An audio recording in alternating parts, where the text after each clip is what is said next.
So Gen Zs are looking for opportunities, but when it comes to the aspect of they turn down the jobs, maybe, Gen Zs, sometimes they look at the work conditions. Okay. They don't want to be told what to do. That's one thing that I've realized. Let me talk from point of me. I once worked for a period of 10 months, but at some point you realize something that you are told to do is not easy to adapt to. So I think that is one aspect that makes them not to adapt to the opportunities that they are being given to. Okay. So what has surprised me much is that they were given the opportunity, but they did not show up. So that's quite upsetting. Right behind you, Felix Maina is he's a director, so I assume he is an employer himself, and he sits and that actually analyzes. I don't know if you're a Gen Z yourself. Siku hizi inakonga ngumu kujua kama mtu ni Gen Z. But then Maina, your interaction with even other Gen Zs and their mentality about the job market, because I am a Gen Z myself, and I admit that. But then how we interpreted the job market, even from our parents, grandparents, was, you do the 9 to 5, you wake up very early in the morning, but then things are changing. The gig economy is coming in. Your understanding of how this Gen Zs interpret the job market, how is it? Okay, so the market varies actually from one Gen Z to another. So you'll find that there are some whom will take the opportunity given up to them, and once they work, let's say 1 month or several months, or even when you're trying to hire them, they may take up the opportunity, then ghost you. So it happens from time to time. Have you had that situation where someone actually ghosted you? Yes, once only. Interesting, okay.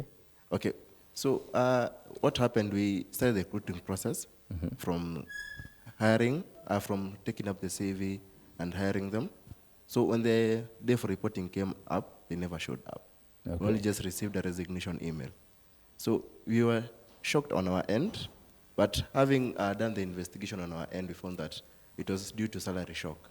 So many Gen Zs happen that they expect that yes, the economy is hard on their end, but they also expect at least the job, when they are doing the salary negotiation and they're taking up the job, they're expecting that maybe the salary I can be able to work with. But once it dawns to them that the job is maybe harder than they think, or the expectations may be higher, they think they see that the salary is not so much fitting to them.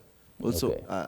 I think also there's another trend coming up, faking it till we make it, where they may fake their CVs, expecting at least some few opportunities to open up, because let's say their industry is too much saturated. So they may try to fake it up their CVs until at least they make up to the door. Okay. Then they realize that the job is hands-on immediately. And of that, allow me to also, now for you as well, are you able to know a cooked-up CV? Yeah, right now, like Blue Collar Technologies, we do ATS. Okay. Applicant tracking system. Okay. Where we actually use the AI to check the CVs. Okay. We are able to check the folder from the hay. So say nikienda ChatGPT ni chonge CV ingine safi, you'll be able to know this CV is just from ChatGPT. Okay. So there are some that may pass through there are some that may pass. It's not 100%, okay. But at least it filters out the 90% fake ones. Right.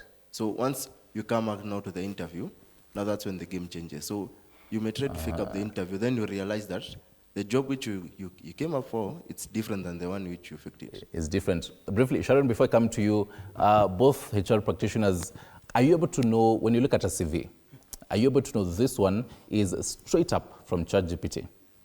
I'll start with you, Thiambo. Yes, and also no. Why? Because there are some that are automatic, right from the wording. Okay. So that there are those common phrases that will be given the ChatGPT or even Perplexity or any other AI channel. So what happens is you'll be able to glance at, but then you go to the nitty-gritties, because we say career is personal. So my experiences will be very different from your experiences. Okay. So out of that one you cannot custom make. Okay. Later you're going to hear like Professor Magoha, his CV was almost 90 pages. Yeah. You can't fake someone's CV. And when they go with it. Our Gen Zs unawasikia tu.